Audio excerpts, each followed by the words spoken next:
ilmu ini diduduki untuk dituntut walaupun oleh para raja, oleh para pengusaha, oleh orang pintar dan orang bodoh.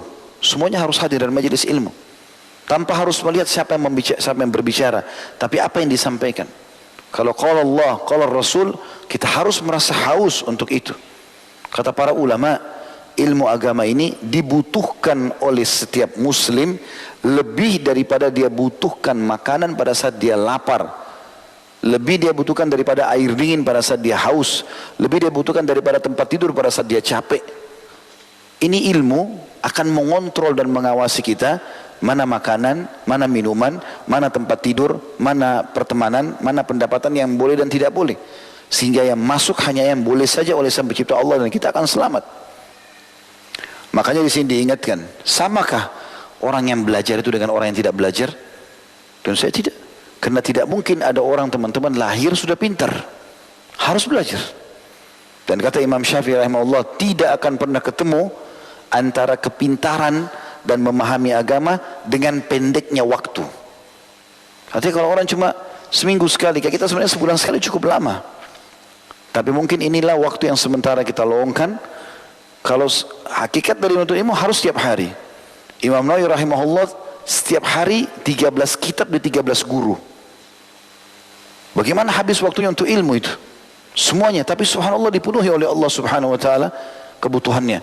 Dan semua sebelum 40 tahun meninggal dunia, sama dengan ya, Ibnu Qudamah rahimahullah ini, di mana beliau menulis buku ini dan banyak buku-buku yang lain, itu meninggal belum 38 tahun, sudah banyak karya tulisnya. Allah SWT berkahi, menjadi amal jariah buat mereka. Jadi tidak bisa kita menjadi orang pintar tiba-tiba tanpa belajar. Duduk aja teman-teman, mendengar belum tentu kita bisa tahu. Bahkan berapa kali kita datang dan kita bisa menghitung persentase yang tertinggal. Mungkin pada saat kita hadir ada 90%. Pada saat kita bubar bisa berkurang 10%.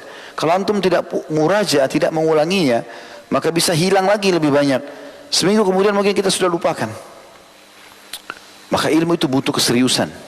Dan kita harus munculkan dalam diri kita kebutuhan terhadap ilmu itu. Tidak bisa teman-teman. Ilmu itu kita yang butuh, bukan dia yang butuh pada kita. Makin kita menjauh dari ilmu agama itu, maka dia akan menjauhkan diri. Kita mendekat pun, maka dia akan memberikan sebagian dari dirinya. Belum memberikan semuanya. Makanya para ulama mengatakan kalau lowongkan waktu seluruh umurmu 24 jam, misalnya umurnya 60 tahun dalam untuk ilmu agama itu hanya memberikan sebagian dari dirinya, belum semua. Masih banyak yang belum kita ketahui.